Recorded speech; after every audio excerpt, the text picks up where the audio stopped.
มาแล้วหนึ่งเสียงเพลงนั้นมีชื่อว่าบ่อปะพุทธเนรมิตรสีหาตื่นอัน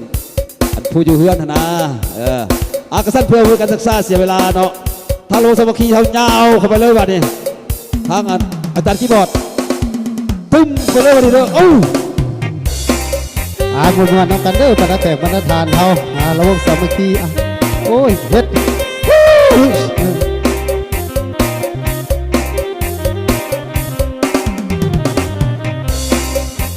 เรื่องเมียให้ปะหาพอมีปัญหามีตั้งสี่ห้า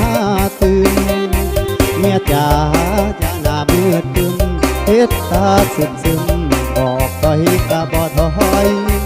ยังคอยบ่มาลำซ้ำซอยคอยบ่มักเมียน้อยแต่คอยมักเมียละห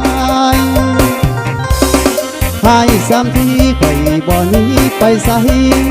ฟ้าจังได้มาหายากกระดอตัวกะครับเจ้าบ่อีตนบ่เห็นเจ้านางอคอยก้มหน้ากูสู้เห็นเจ้านางอคอยก้มหน้ากูสู้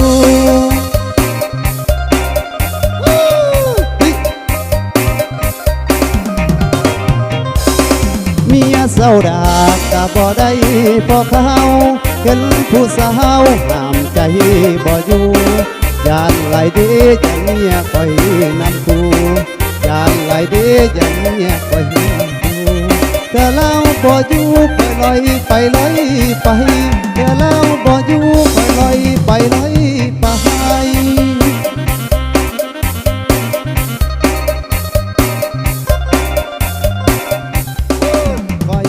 กะหูว่าเมียคือคู่ชีวิตมีหนึ่งจะคิดอยากได้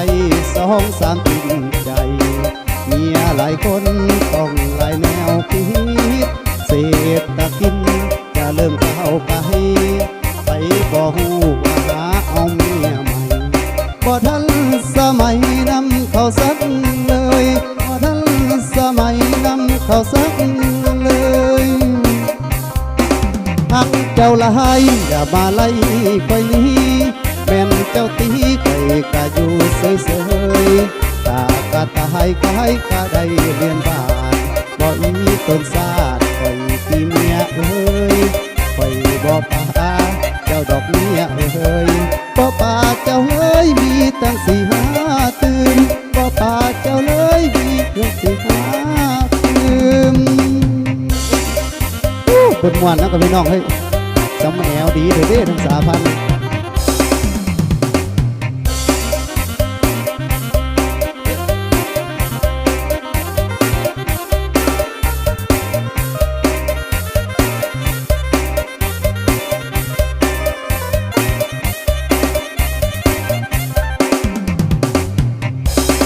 คอย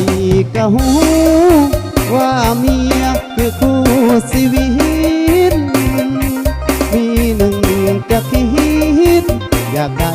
สองสามติดใจเมียหลายคนต้องหลายแนวคิดเศรษฐกินจะเลิกเต้าไปบ่หูว่าหาเอาเมียใหม่บ่ทันสมัยนำเขาสักเลยบ่ทันสมัยนำเขาสักเลยทั้งเจ้าละให้อย่ามาไล่คอยนี้แม่นเจ้าตีคอยก็อยู่เฉยๆตากะตายกายก็ได้เรียนบาบ่อีต้นซากคอยที่เมียเอ้ยคอยบ่ป่าเจ้าดอกเมียเอ้ยบ่ป่าเจ้าเลยมีแต่สี่ห้าตื่มบ่ป่าเจ้าเลยมีแต่สี่ห้าตื่มมวนๆแล้วกันทั้งสาวันเขาโอ้ยสมัยเอาดีเด้เนาะวันนี้ทีมงานคนพันลาวเขามาหับไส้ทั้งสวรรค์เนาะหรือว่าทั้งสาพันทั้งเมืองเขาบอกถึงโคตรสมัยเอาดีเด้เฮ้ย